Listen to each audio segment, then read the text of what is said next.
السلام علیکم، بسم اللہ الرحمن الرحیم۔ میں ہوں امیر عباس۔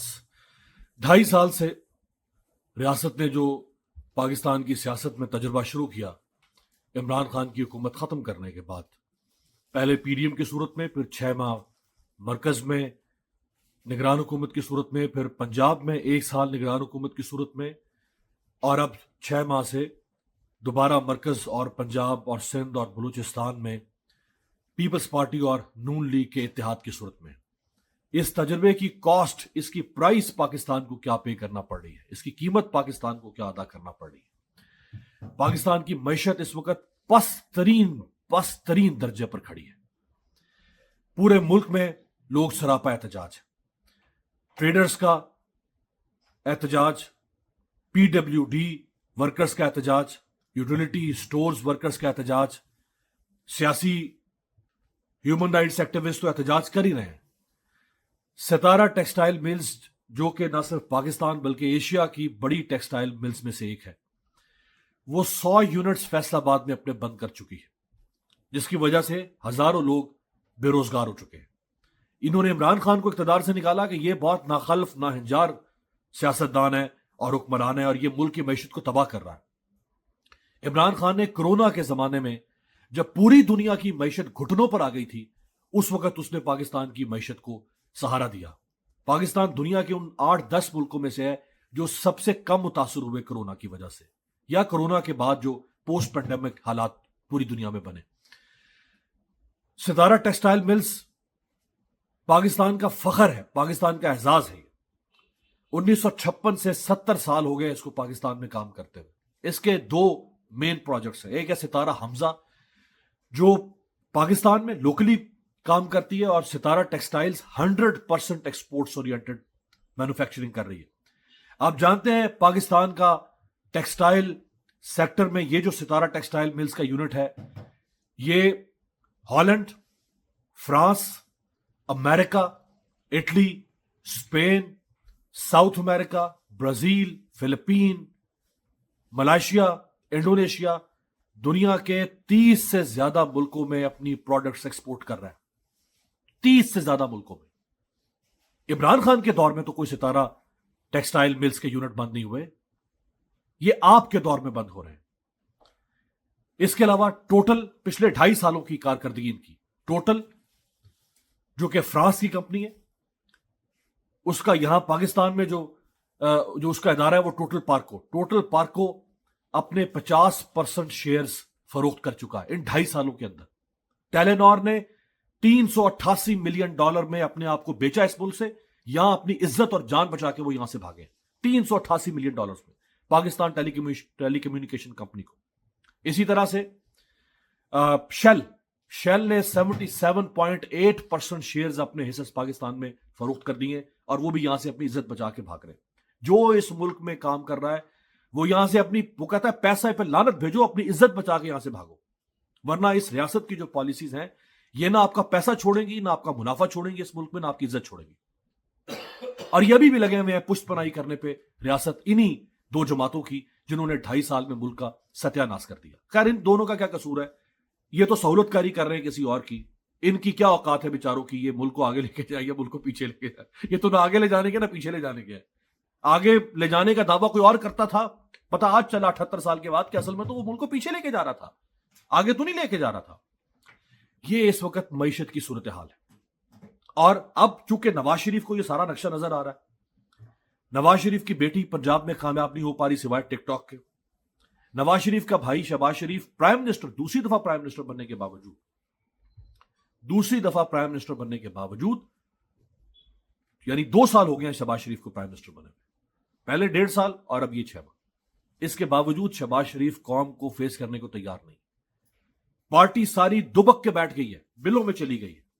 اب نواز شریف وہ بھی اپنی، جیسے یہاں سے 9 ملٹا نیشنل کمپنیز یہاں سے بھاگی ہیں، 9 ملٹا نیشنل کمپنیز۔ ایک اور سن لیں، فائزر، دنیا کی معتبر نامور فارماسیوٹیکل کمپنی، اس نے کراچی میں اپنے یونٹ، جو کراچی کا اس کا مینوفیکچرنگ یونٹ ہے، وہ سیل کر کے یہاں سے بھاگ چکی، ICI کو۔ ایک طویل فہرست ہے، میں اگر آپ کو گنوانا شروع کروں۔ اب نواز شریف کو کون ریسکیو کرے؟ اسٹیبلشمنٹ نے تو نواز شریف کے ساتھ ہاتھ کر دیا. ہاتھ اس طرح سے کیا کہ دھاندلی کے باوجود نواز شریف کو نہیں جتوایا جا سکا, کیونکہ نواز شریف اس حد تک ہارا ہوا تھا نواز شریف کی پارٹی کہ وہ دھاندلی کے باوجود دوسرے نمبر پر آئی, اور دھاندلی کے باوجود عمران خان کی پارٹی پہلے نمبر پر آئی. اب نواز شریف بھائی آپ کو تو جشن منانا چاہیے, آپ کو خوشیاں بانٹنی چاہیے. آپ کی بیٹی چیف منسٹر ہے, آپ کا بھائی پرائم منسٹر ہے, 2 صوبوں میں آپ کی حکومت ہے, آپ کا چہرہ لٹکا ہوا ہے, اترا ہوا ہے, آپ کی ہوائیاں اڑی ہوئی ہیں, آپ کے حواس اڑے ہوئے ہیں. آپ کو تو سینہ چوڑا کر کے پھرنا چاہیے. یہاں پہ تو ایک ایم این اے جو ایک سیٹ جیتتا ہے, صرف اپنی سیٹ جیتتا ہے, ایک ایم این اے ایک ایم پی اے, وہ پورے علاقے میں پوری اپنی کانسٹیٹوئنسی میں سینہ چوڑا کر کے پھرتا ہے 5 سال کہ وہ لوگوں کا مینڈیٹ لے کر آیا ہے, وہ جیتا ہے. آپ کی تو ایک پاکستان کے سب سے بڑے صوبے میں اور اسلام آباد میں 60% پاکستان میں آپ کی حکومت ہے. آپ کو شرمندہ ہے. آپ اس لیے شرمندہ ہیں چونکہ آپ کے من میں چور ہے. آپ کو پتا ہے کہ آپ کو دھاندلی کے ذریعے سے خود نواز شریف کی سیٹ دھاندلی سے جتوائی گئی. دھاندلی سے پتن نے نواز شریف کی کانسٹیچوئنسی کو چیر پھاڑ کر رکھ دیا ہے. پتن کی رپورٹ نے چیر پھاڑ کر رکھ دیا نواز شریف کی کانسٹیچوئنسی کو. کچھ نہیں بچا نواز شریف کے سامنے. سارا کچھ بے نقاب ہو گیا کہ کیسے ووٹوں کی ہیرا پھیری کر کے ڈاکہ مارا گیا. ڈاکہ چوری نہیں ہے, یہ ڈاکہ تھا. اب نواز شریف کے بارے میں خبریں آ رہی ہیں, عمران خان کہہ چکے ہیں کہ ملک سے بھاگنا چاہتے ہیں. نجم سیٹھی کہہ رہے ہیں کہ نواز شریف کا سامان پیک اپ ہے, ملک سے بھاگنا چاہتے ہیں. اگلے مہینے کی سپتمبر کی تاریخیں آ رہی ہے کہ نواز شریف ملک سے بھاگنا چاہتے ہیں. نواز شریف کیوں جانا چاہتے ہیں؟ ایک تو یہ کہا جا رہا ہے کہ نواز شریف باہر جا کے دوبارہ اینٹی اسٹیبلشمنٹ بیانیاں بنائیں گے. یہ وہ نواز شریف ہے جو سامنے کھڑے ہو کر اسٹیبلشمنٹ کا سامنا نہیں کر سکتا. نواز شریف ہمیشہ ملک سے بھاگ کر اسٹیبلشمنٹ کا سامنا کرے گا. یہ عمران خان ہے جو جیل کے اندر بیٹھ کے اسٹیبلشمنٹ کا سامنا کر رہا ہے, اور 2 ٹوک الفاظ میں کہہ رہا ہے کہ میرے ساتھ کون کون زیادتی کر رہا ہے. نام لے کے بتا رہا ہے کہ میرے ساتھ کون زیادتی کر رہا ہے. نواز شریف میں تو یہ جرت نہیں تھی. نواز شریف نے پہلے سودا کیا پرویز مشرف کے زمانے میں, یہاں سے بھاگا سعودی رائل فیملی اور لیبنیز حکمرانوں کے ذریعے سے, یہاں سے 10 سال کی ڈیل کر کے باہر گیا. باہر جا کے پھر نواز شریف کے اوپر پابندی تھی کہ آپ نے بات نہیں کرنی. 7-8 سال کے بعد بولنا شروع کیا کہ جی یہ پرویز مشرف کو حکومت سے نکلنا چاہیے, اقتدار ختم ہونا چاہیے مشرف کا, اور جمہوریت آنی چاہیے. پھر یہاں 19 نومبر 2019 کو نواز شریف پاکستان سے بھاگے بیماری کا بہانہ بنا کے. ابھی عمران خان کا جو میڈیکل چیک اپ ہوا ہے 4 ماہ کے بعد, ان کے ڈاکٹر نے جو پریس بریفنگ دی ہے اس میں انہوں نے بتایا کہ عمران خان کو کسی قسم کی کوئی کرونک ڈیزیز نہیں ہے, کوئی جسمانی ایسی تکلیف بیماری نہیں ہے جو بہت تشویشناک ہو. کیا ڈاکٹر عدنان جو نواز شریف کے ڈاکٹر ہے, جو باہر آ کے اندر نواز شریف کو چیک کر کے باہر آ کے میڈیا پر نواز شریف کو بیماریوں کا پہاڑ بنا کر پیش کرتے تھے, ہمت کا پہاڑ نہیں, عزم و استقامت کا پہاڑ نہیں, بیماریوں کا پہاڑ, جیسے دنیا کی خدا نہ خواستہ ہر بیماری نواز شریف میں لگی ہوئی, یہ تاثر دیا جاتا تھا. کیوں؟ تاکہ لوگوں میں ہمدردیاں پیدا کی جا سکے, لوگوں کے جذبات پسند. او نواز شریف اتنا بیمار, اتنا لاغر, اتنا ضعیف, اتنا نحیف, عمران خان بڑا ظلم کر رہا ہے, اسٹیبلشمنٹ بڑی ظلم کر رہی ہے اتنے بیمار آدمی سے انتقام لے کے. اور پھر اسی بیانیے کے ذریعے سے نواز شریف کو یہاں سے ایویکویٹ کروایا گیا, یہاں سے ریسکیو کیا گیا, نکالا گیا 19 نومبر 2019 کو. 4 سال نواز شریف باہر بیٹھ کے اسٹیبلشمنٹ کو وہ 7 سمندر پار بیٹھ کے للکارتا رہا, جنرل باجوہ تمہیں چھوڑوں گا نہیں, فیض حمید تمہیں چھوڑوں گا نہیں. وہاں بیٹھ کے جب پاکستان آ گئے, نواز شریف کی زبان پر چھالے پڑ رہے ہیں اب فیض حمید کا اور باجوہ کا نام لیتے ہوئے, ہونٹس ہی لیے ہیں میاں صاحب نے. اب بات نہیں کر رہے نواز شریف کے اب تو فیض حمید, اب تو بات کر لو, اب تو فیض حمید پکڑا گیا ہے نواز شریف, اب کیوں بزدل بن گئے, اب کیوں ڈرپوک بن گئے ہو؟ چلے پہلے تو فیض حمید ڈی جی سی تھا, پھر ڈی جی آئی صاحب بنا, کور کمانڈر بنا, آپ نہیں کر سکتے تھے بات.